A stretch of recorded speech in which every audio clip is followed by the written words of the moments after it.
안녕하세요.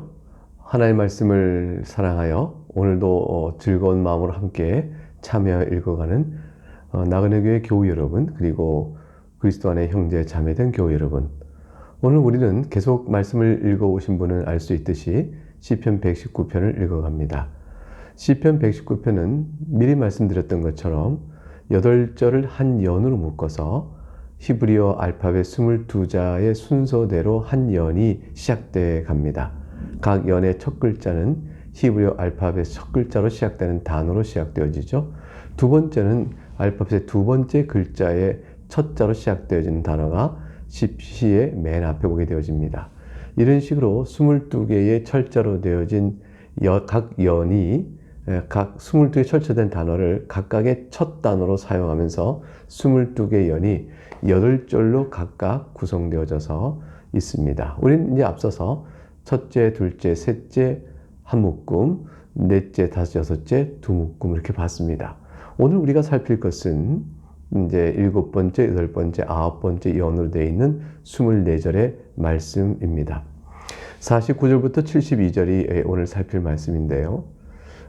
이 말씀 속에는 누구나 다 겪는 수고와 슬픔의 인생길, 또 인생길 속에서 나그네와 같이 방황하며 때로는 어둡고 때로는 도움이 절실하고 때로는 고난과 아픔과 예기치 못했던 일들, 그런 일들을 당하게 되는 성도가 한결같이 하나님 말씀을 붙들고 나아가는 그럼으로 인해서 얻어지는 구원과 또 하나님 말씀의 위로 안에서, 그 능력 안에서 새롭게 되어진 기쁨, 이것을 잘 담아주고 있습니다.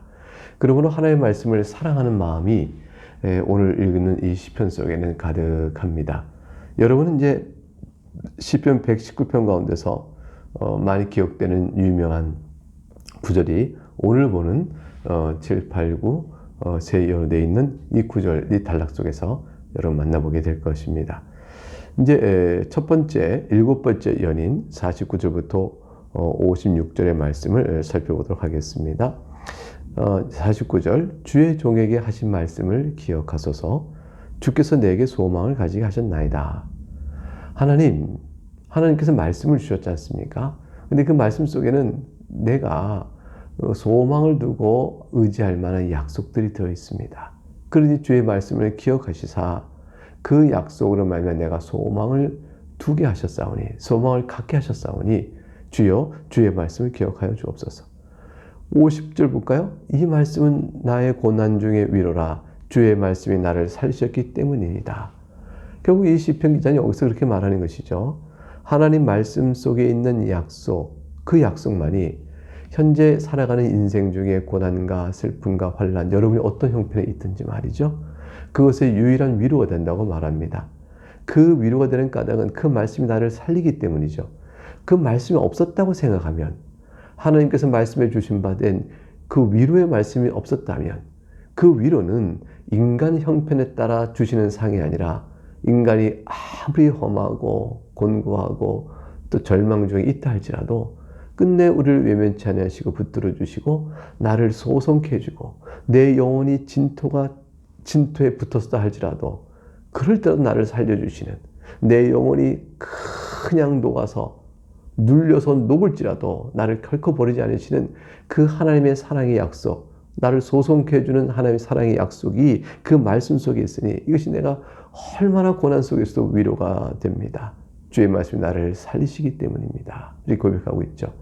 여러분은 여러분의 놓인 삶의 자리 속에서 과연 하나님의 말씀, 예수 그리스도의 복음의 약속이 이와 같이 여러분에게 새롭게 살아갈 힘과 용기와 또 그런 걸 모든 걸 주시나요? 그 말씀으로 자신을 돌아보며 이 말씀이 나의 살 힘이다 라고 돌아볼 수 있는 그런 기회를 얻고 주 앞에 감사하며 나가시고 계십니까? 우리가 다 하나님의 말씀을, 이 약속된 말씀을 붙들고 그렇게 나갈 수 있기를 바라겠습니다.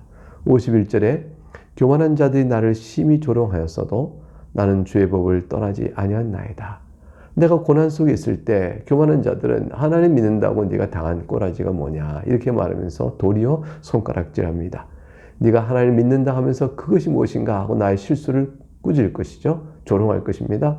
또는 내가 하나님 열심히 믿었더니 도리어 어려움을 당하면 하나님 믿는 열심히 도리어 네게 어려움을 주었구나 하고 조롱할 것입니다. 어떤 형편이든지 내 처지가 현재 고난 속에 있다는 것으로 조롱할 터인데 그래도 난 주의 법을 떠나지 아니합니다. 하나님 말씀 앞에 붙들립니다. 52절 여호와여 내가 주의 옛 규례들을 내가 기억하고 스스로 위로하였나이다. 하나님 이미 주신 받은 규례가 어떻게 우리 조상과 또 오늘 나에게 위로가 되고 있는가를 스스로 기억하고 위로를 받습니다. 53절 주의 율법을 버린 악인들로 말미암아 내가 맹렬히 분노에 사로잡혔나이다. 도리어 반대죠. 저도 내가 율례를 따라 살아가는 동안에 어려움을 당한다에 나를 없이 여길 때 내가 그럼 하나님의 율례대로 따라간 것이 헛것이었나 하고 저들 편에 따라붙지 아니하고 도리어 내 고난과 내 형편과 어떤 상황이라 할지라도 내가 붙들고 있는 의지하는 이 하나님의 율례를 멸시하는 저들을 내가 향하여 분노를 갖겠다는 것이니까 하나님 편에서 이처럼 탁 달라붙어 있는 사람은 없는 겁니다. 우리가 그럴 수 있어야겠습니다. 54절 내가 나그네 된 집에서 주의 율례들이 나의 노래가 되었나이다. 사실 여기서는 노래를 부르는데 주의 율례입니다. 나그네니까 세상의 노래거리를 삼지 않습니다. 세상에 있는 것들, 세상에 좋다고 하는 것들로 나의 노래를 삼지 않습니다. 나의 노래는 오직 나그네된 내 인생 속에서 나의 노래는 오직 주의 율례뿐입니다. 55절 여호와여 내가 밤에 주의 이름을 기억하고 주의 법을 지켰나이다. 밤에 주의 이름을 기억하면 뭘까요? 낮에처럼 분주하고 무엇인가 필요할 때가 아니라 밤에는 모든 일을 내려놓고 쉴 때입니다.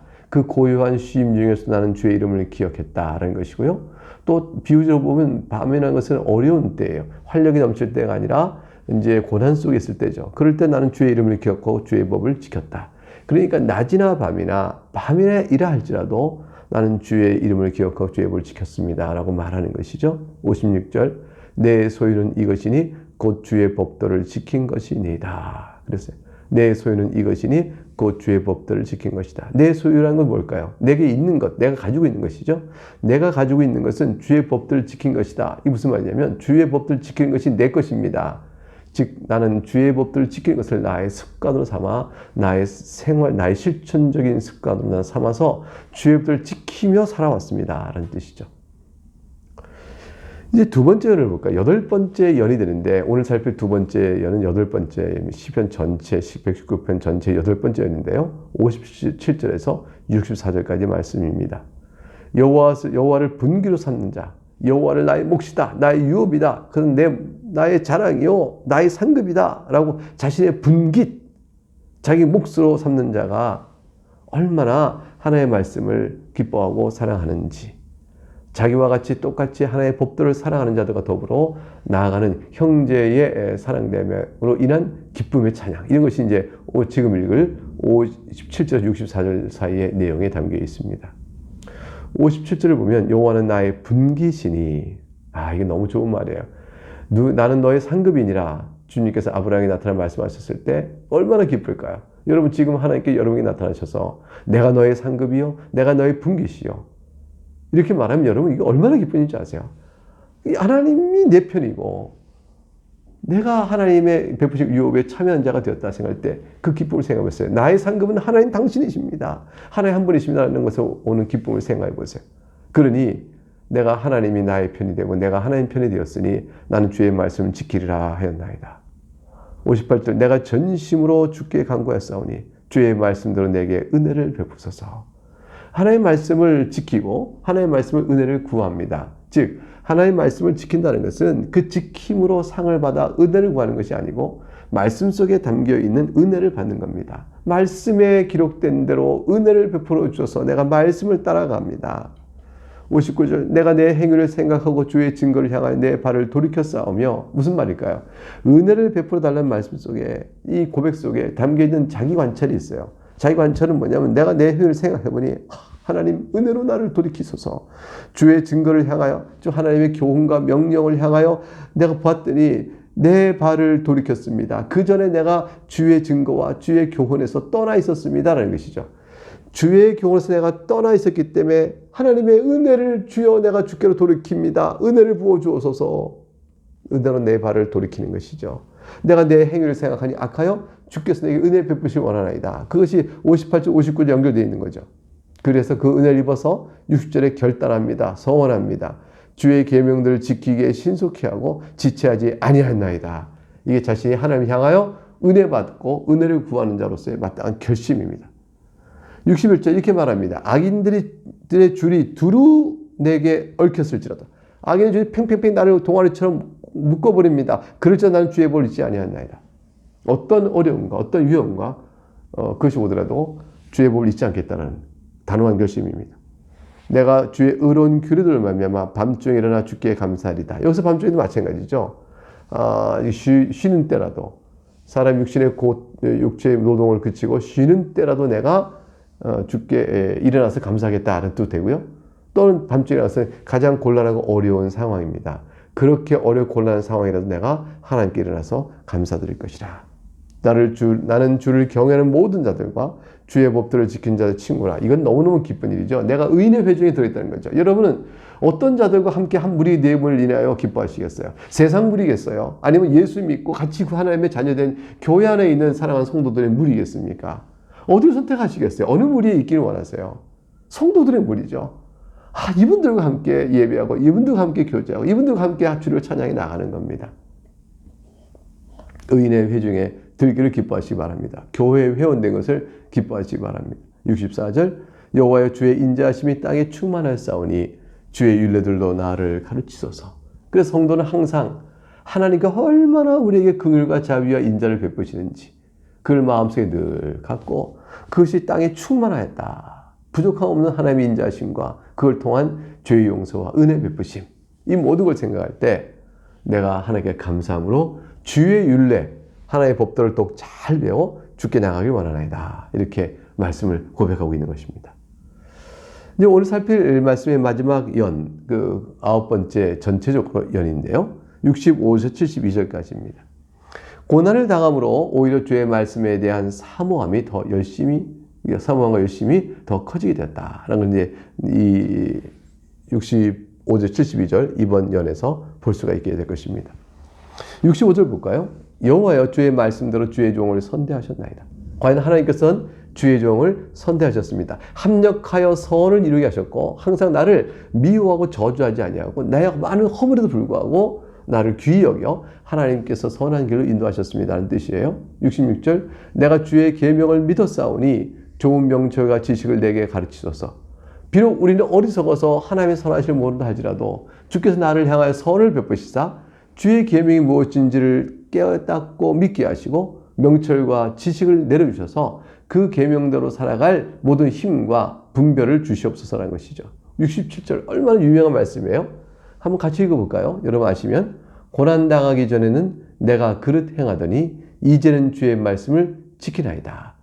이 고난조차도 하나님의 섭리 가운데 나를 사랑하여 베풀어 주신 것이다. 허용한 것이다. 이것을 이제 고백하는 것이죠.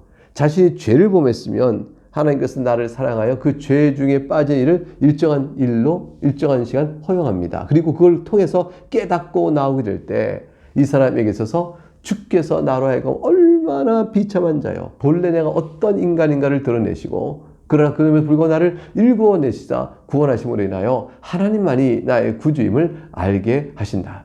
내가 이렇게 살아온 동안 내가 교만이 가득했습니다. 나의 교만이 얼마나 악한 건가를 주님께서 보게 하시고 내가 돈의 부유로 무서울 게 없었습니다. 그러나 이 재물을 잃어버릴 때는 내가 얼마나 재물에 치중한 것이 어리석은가를 보이시고 이렇게 되는 거죠. 그래서 67절 고난당하기 전에 내가 그렇게 행하더니 고난에서 벗어나서야 비로소 주의 말씀을 바르게 지키나이다.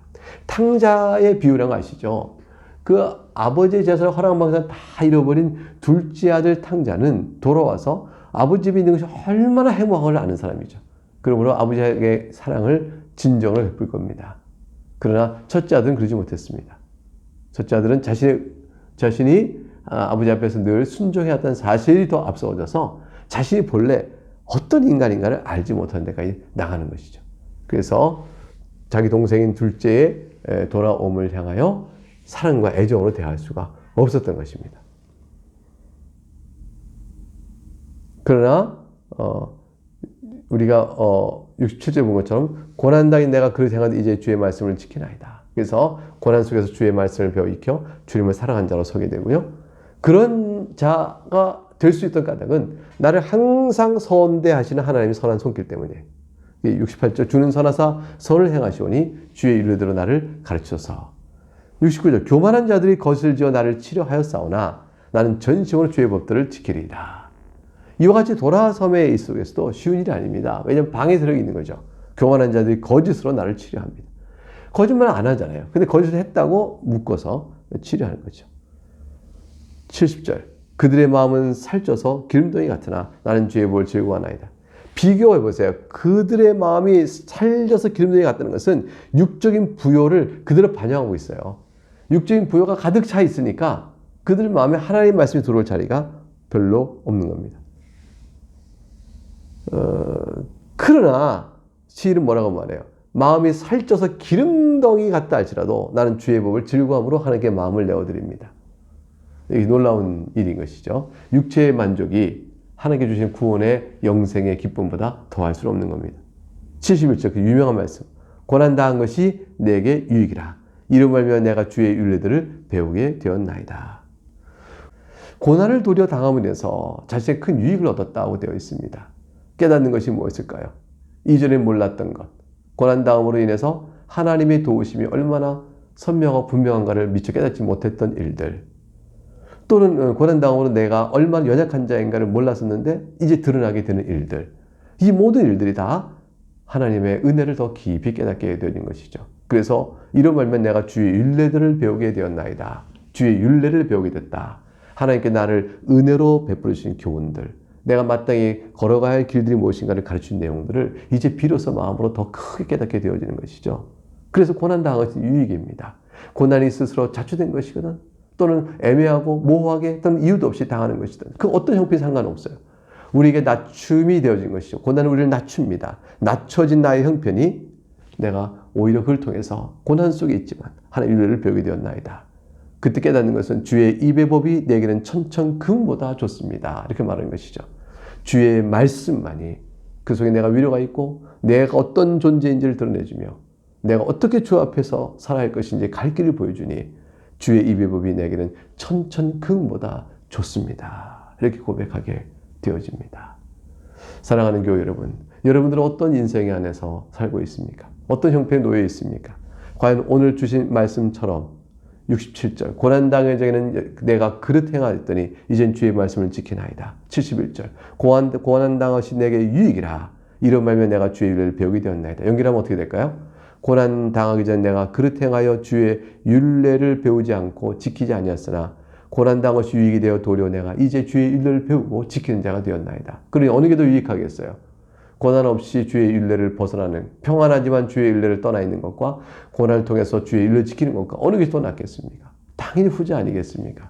결국 우리는 뭐죠? 주의 율례를 지킨다는 것은 평범한 신앙생활과 그러한 모습이 아닙니다. 하나님의 말씀에 깊이 마음을 깨달아서 과연 내가 죄인으로서이다 라고 그걸 드러내고 내가 이제 아무것도 아닙니다를 인정하게 되고 내가 무능력합니다 라고 인정하게 될 때 능력 있는 자 같은 착각에서 벗어나고 자신이 거룩한 자인 줄 알면서 착각에서 벗어나고 자기가 선한 줄 알았는데 자신이 그렇지 못한 걸 알게 되어지고 이렇게 되어지면서 오직 선하신 하나님만을 높이게 되어지고 오직 예수 그리스도의 은혜 외에는 구원이 없구나 라는 사실을 깊이 깨닫게 된다면 누구라도 고난 당하는 것이 오히려 유익이 될 것입니다. 얼마나 많은 성도들이 인생 중에 실패하고 상처 있고 또 무너지고 그런 가운데 낙심 가운데서 주께로 나옵니까? 그거 다 그리고 보면 이 말씀 앞에 누구라도 아멘으로 하게 될 것입니다.